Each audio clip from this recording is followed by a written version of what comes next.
You hear a word on the news, a scary word, the kind of word that makes your dad turn the volume up and start frowning.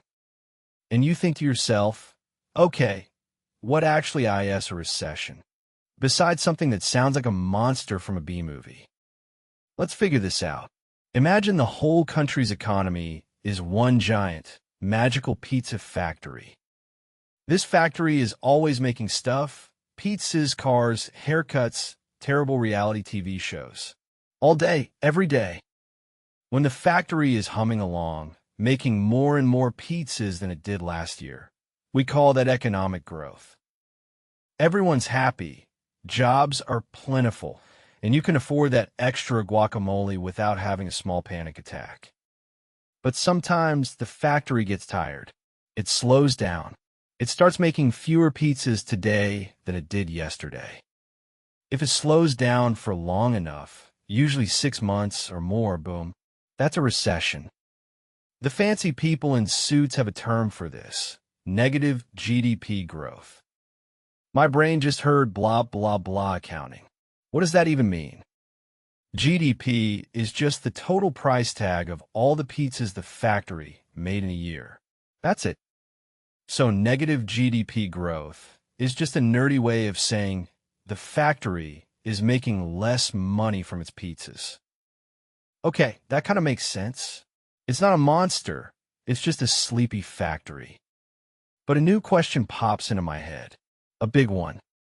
Why does the factory get sleepy in the first place? Did someone forget to bring it coffee? Sometimes it's because the people in charge of the economy's rulebook, the Federal Reserve, step on the brakes. They do this to fight another scary word: inflation. I always thought inflation was just the reason my bag of chips is now 90% air and 10% regret. And that's basically it. Inflation is when everyone has a bit too much money, so we all try to buy the same stuff. And when everyone wants the same pizza, the seller can charge a fortune for it. Suddenly, your pepperoni costs $30. So the Fed makes borrowing money more expensive. They raise interest rates. It's like your parents raising the price of video game time to get you to stop spending and do your homework. This makes people and businesses spend less, which cools down the pizza prices, but it can also make the factory sleepy. Other times, the factory slows down because of a sudden, giant shock. Think of a global pandemic that makes everyone stay home, or a big war that messes up supply chains. It's like a key ingredient for the pizza dough suddenly becomes impossible to get. So the factory has no choice but to slow down production. It's not sleepy, it's just stuck. So, to recap, sometimes we cause the slowdown on purpose, and sometimes an asteroid just hits us. This is all very interesting for the pizza factory. I'm very happy for it. But my next question is a little more selfish. What does any of this mean for me? Specifically, what does it mean for my job? The thing that pays for my actual, non-metaphorical pizza. Well, when the factory makes fewer pizzas, it earns less money. Simple enough.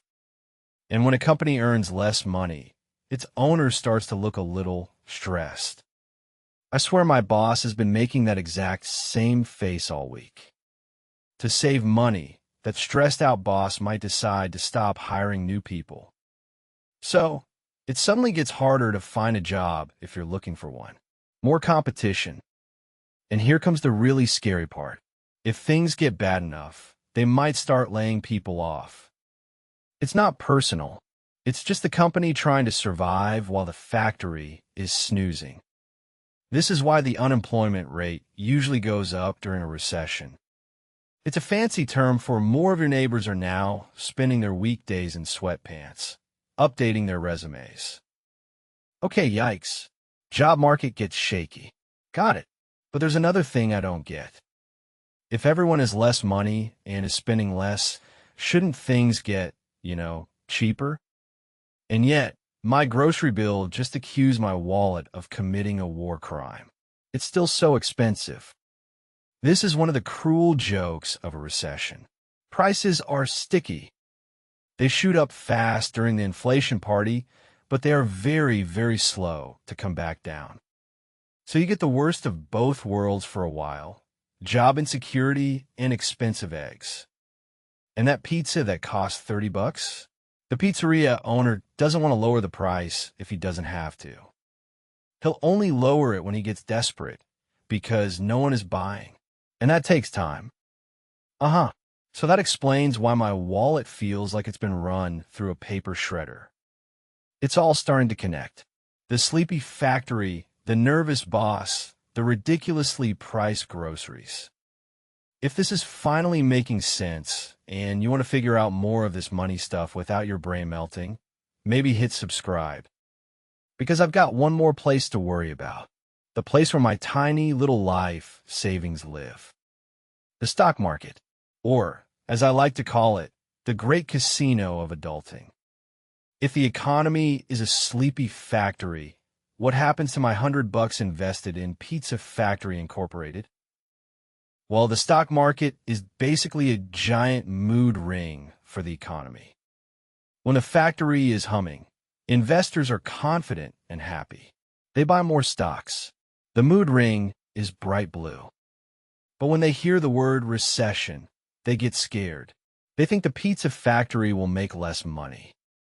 And when investors get scared, they sell their stocks. Lots of them. It's like everyone suddenly deciding they hate pizza at the exact same time. The price of pizza stock plummets.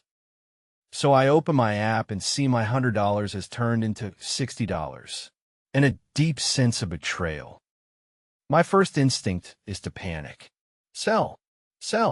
Get my $60 out before it becomes $6.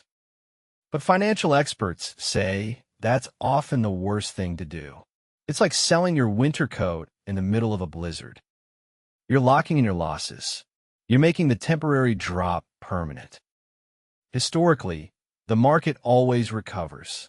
The pizza factory always wakes up and starts humming again. It just takes patience, and maybe not looking at your investment app every 5 minutes. Okay, so my job is shaky, my groceries are expensive, and my stocks are on a roller coaster. I'm officially freaked out now. New question: what do I actually do about it? Is the only answer to build a bunker and start collecting bottle caps? Probably not. The real answers are a little less dramatic, but way more useful. First, the B word: budget. It's not a punishment, it's a superpower. It's just about knowing exactly where your money is going, putting a little GPS tracker on every dollar. Second, the emergency fund. This is your financial superhero cape. It's a stash of cash, separate from everything else, to cover you if your car's engine suddenly decides to become modern art.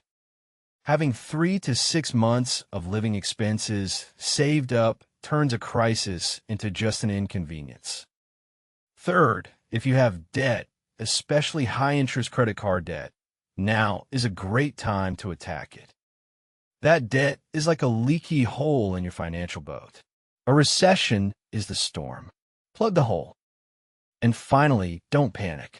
Seriously, we've had many recessions before. We've survived all of them. I'm curious, what's the craziest price hike you've seen lately? Let me know in the comments, so I don't feel so alone. This all seems like doom and gloom, which leads me to my final, desperate question. Is there anything good about a recession? A silver lining? A tiny little puppy of positivity? Actually, yes. For people who have their financial house in order, a recession can be an opportunity. Remember how the stock market gets scared? It means good companies are suddenly on sale. It's like the entire mall having a Black Friday sale. If you have the cash, it's a great time to buy. Recessions also clean out the system. They force businesses to become more efficient and innovative to survive. So in the end, a recession is like a forest fire. It's scary and destructive while it's happening, but clears out the deadwood and makes way for new, healthy growth to emerge stronger than before. It's not fun, but understanding it makes it a little less like a monster and a little more like a tough but temporary chapter.